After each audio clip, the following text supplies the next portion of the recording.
Hi everyone, it's Linnea for LDRS Creative, and today I am going to show you the amazing Dip and Dab ink pouncers. These are an absolute game-changing tool from LDRS Creative, especially with fine detail stencils. So this is the stencil set I'm going to be using in today's project, and you can see that on these stencils there are some pretty fine lines.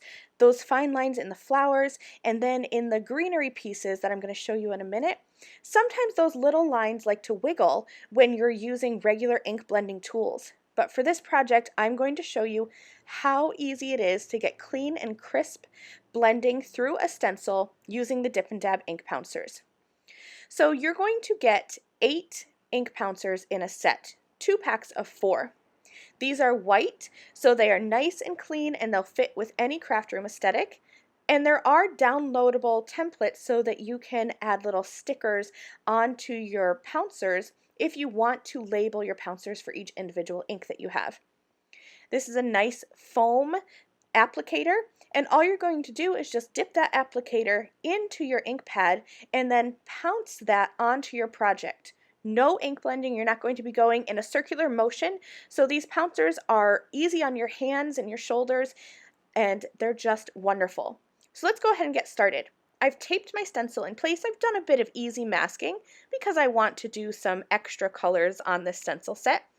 And all I'm doing is just taking that ink pouncer, pouncing it into my ink, and then kind of doing a little dab and twist on my project. You can see here with the yellow that I'm doing for the flowers, those little lines in the center are not moving at all.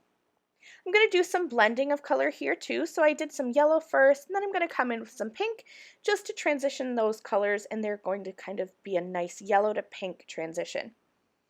Moving on here, this is a layering stencil set that I'm using, so I've placed that second layer on, and again, I'm just dipping those pouncers into my ink and then dabbing on to my project. You can see how easy this is. The colors are gorgeous, and you really do get a nice saturation of ink with these foam pouncers. You can see how easy it is. I'm not pressing really hard. There's no big motions with your arm or anything. You know how usually when you're using a regular blender you have to warm up your arm? None of that with these Dip and Dab ink pouncers. The real game changer for me is on stencils like this, where you have those free-form lines like you do in the center of the leaf.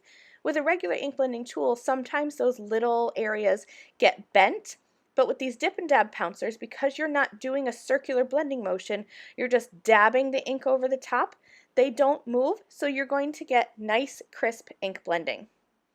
Here is my finished stenciled project, and I just think it's gorgeous. I love these Dip and Dab ink pouncers. Here's another one that I did just so that I can show you another example of the stencil and how crisp those lines are with those detailed little finesse lines in the middle of the stencil. Let's go ahead and finish this card off into a finished project. So I grabbed my LDRS Creative Delicate Stitches Scalloped Circle dies, and I'm going to take that large scallop and cut that first from my background. I'm just running that through my die cutting machine, and then I'm going to have a little pop out piece. So I'll have my background panel with that scalloped circle that are going to perfectly match up. I'm going to be doing a little bit of a shadow or eclipse technique here. I'm going to cut a circle from regular black cardstock that is slightly larger than that scalloped circle, and I'll mat that black circle behind the scallop. That way I have just a little bit of a border, and that pattern is still going to look continuous because I cut that right out from the center. I also have a black mat for my card, so that black piece measures 4 1/4 by 5 1/2. I trimmed down my stencil piece just a little bit. I have that black circle behind my scallop, and you can see how I've twisted that pattern so that it matches up.